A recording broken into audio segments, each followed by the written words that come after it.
Based on what I'd heard from the men, I didn't think I'd even recognize Lucy when I met her like she is now for the first time, but to me, she had changed little. In that distinction, I think, lies the difference between the male gaze and my own female gaze.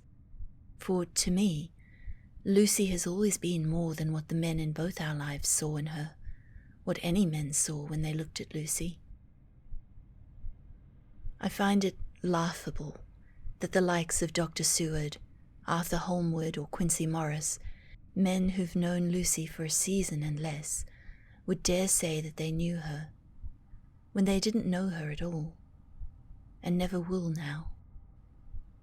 And to hear Dr. Van Helsing tell me that the Lucy whom I have known was dead, when that medical man had never even taken the time to know Lucy properly, well, I can't trust in the words of a man like that.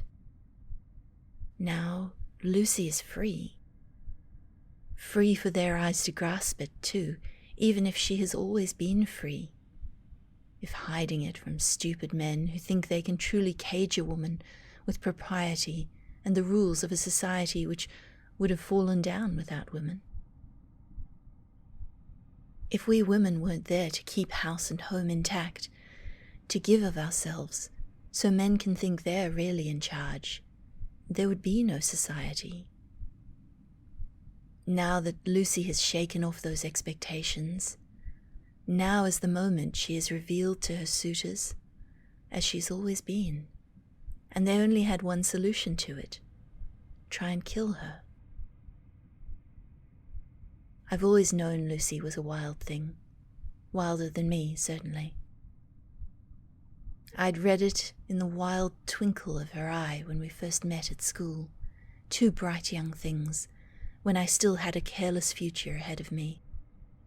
I felt it keenly as Lucy's lips covered mine in our first tentative kiss, a first for us both, a little fumbling, but eager once we learned how.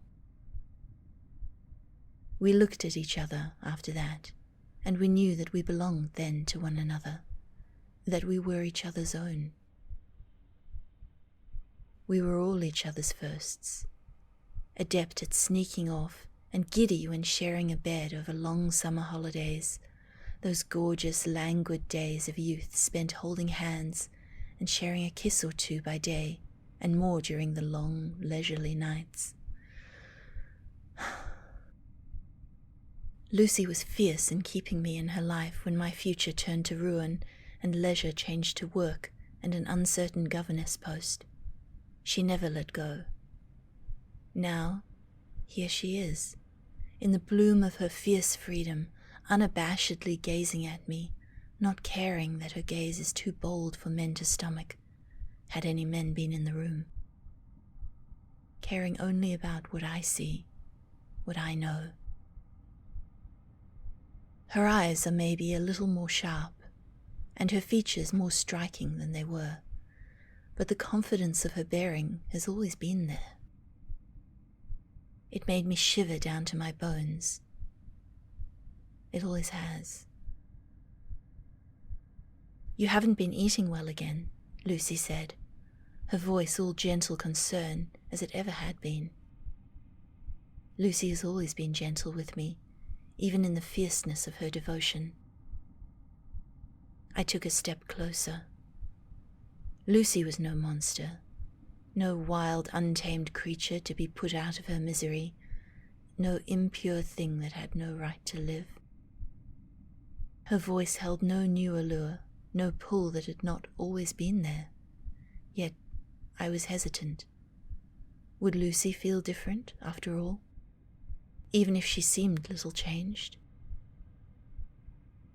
I wondered at the actions of those men who, if they truly loved Lucy, should have done everything in their power to keep her safe, and yet now wanted to end her, because only now they finally saw her as she's always been. Because it scared them so much that death was their only solution to her situation. I've been worried, was all I could say, and I had indeed worried myself to distraction because of Lucy. I didn't flinch at Lucy's hand on my cheek, because there was nothing to flinch about. Not one sensation which was strange or different to what I had always known. "You shouldn't have worried about me," Lucy told me, her eyes bright, close and consuming. "No one will tell us how to live our lives any longer." I didn't ask what she meant. I found that I didn't care to know. It wasn't important, because here Lucy was, alive and free and talking of the future. "I'm yours," I breathed, reaching out, tangling my fingers in Lucy's bright copper hair. "I always have been." She pressed closer, tighter to my body, so we were molded as one. Our lips met, and I lost myself in the kiss. This wouldn't be a last meeting, but the beginning of forever.